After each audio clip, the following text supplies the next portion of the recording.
SummerSlam 2002 is often discussed as one of the best pay-per-views in WWE history. Recognized as the second biggest event on the calendar, SummerSlam is faced with high expectations each and every year. In today's video, I watched this event for the first time and give you all my honest opinions on the show, so I hope you enjoy. We start off the event hot with a fast-paced match between Kurt Angle and Rey Mysterio. These two are part of the batch of my personal favorite wrestlers in all of WWE, so it was exciting to watch these two compete. The combinations of their wrestling styles are like sex. Once you get it for the first time, you want more. This was Mysterio's first ever pay-per-view match in WWE, so that was a pretty cool thing to learn. Not only did he have a genuinely fun match with Angle, but he also managed to look like a bona fide star. Angle could put on a wrestling clinic with anyone you put him in the ring with, and Mysterio was his perfect soulmate. My only negative takeaway was the inconsistency of selling for Mysterio on the targeted leg, but I enjoyed this regardless. I give this one 4 out of 5 stars and what was a perfect start to the show. The next match was Chris Jericho versus the Nature Boy Ric Flair. This wasn't anything special, but these two definitely have that chemistry with one another. The match was like your old man telling you that the reason he didn't make it to the NBA is because he tore his ACL in high school. Rick was getting up there in age and slowly losing that flair that he once had. It was a decent bout between the two, but you just feel like this could have been a spot given to someone else for Jericho to truly shine. It's sad that the two matches I've reviewed from Jericho were both as flat as McDonald's Sprite after leaving it out for 10 minutes. If it wasn't for Evolution, Flair would have probably retired not too long after this because his ego would have been shattered. The ending to this match was definitely something.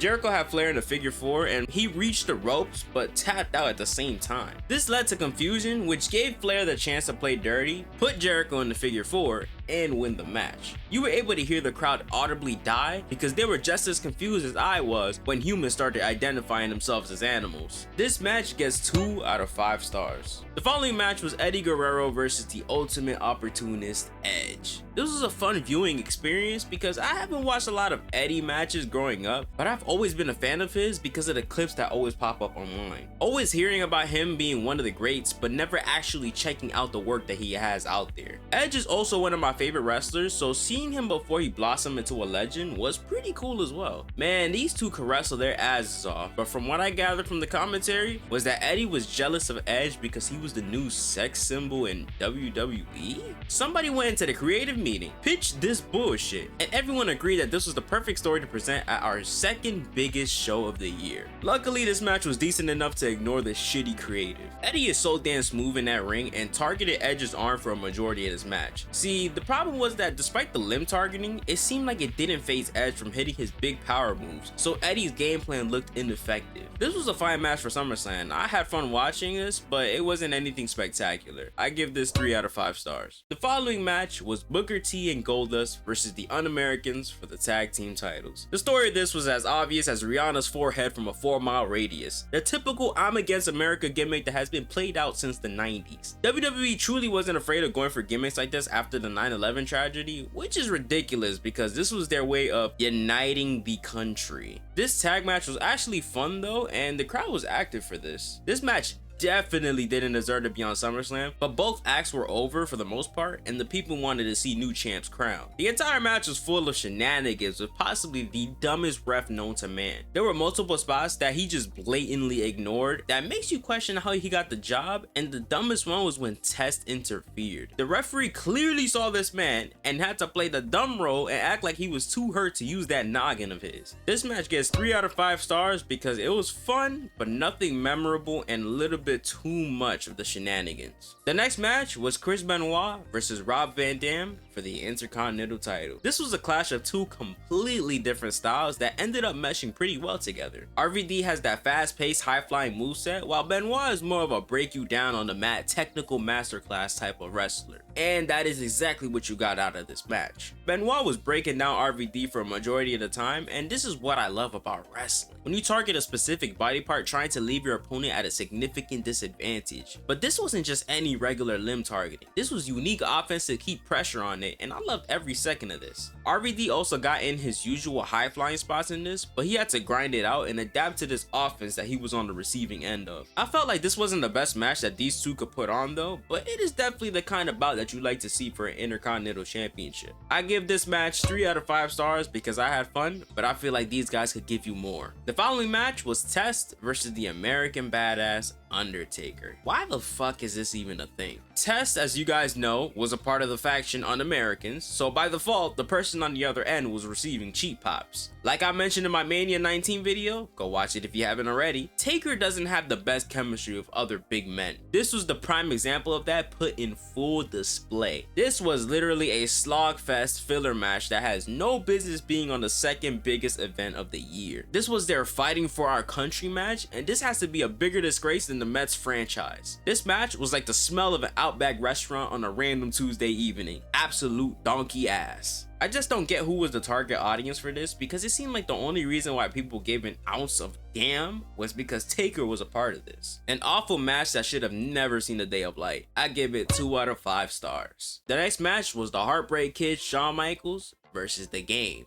Triple H. There was no way in hell this match was going to be any worse than Taker versus Test. This was Michaels' first ever match since returning back to the company, so the hype was unreal for this. The Heartbreak Kid finally home after being gone from rehabbing injuries and nursing some mental health issues that he had going on before leaving the company. This was an unsanctioned street fight that saw these two absolutely beating each other down like they owed each other money. This is exactly how you structure a street fight. You make it uncomfortable to watch, having the viewers feel uneasy after witnessing such a massacre. If this was your introduction to Shawn Michaels, then this was a fantastic first impression. Up to this point, Triple H done faced and defeated everyone he could in this company, so Shawn was the prayer that was answered for his woes. This was fresh and the start of something special between the two that will go down as one of the most memorable feuds in WWE history. I give this 5 out of 5 stars. The main event was Brock Lesnar versus Hollywood Rock. This started right off the bat, which was great because it shows Rock knows that he's entering the dangerous pit, so you might as well go in blazing. The dominance of Lesnar was something that has never been seen in WWE at the point, and the fact that he was already in the WWE title match just 5 months into his career was crazy. I was convinced that this was the best version of The Rock's character, but then that final boss version came through and it made me reconsider. This was fun and everything you expect out of a main event for SummerSlam. The crowd was alive for this and ate every single second of. This was that rare heel versus heel match that actually worked because you have that exciting new prospect in Brock versus the most overact in the company who was heading off into the movie world. You see, The Rock was never the best wrestler, but he was always entertaining, and I think in the WWE world of wrestling,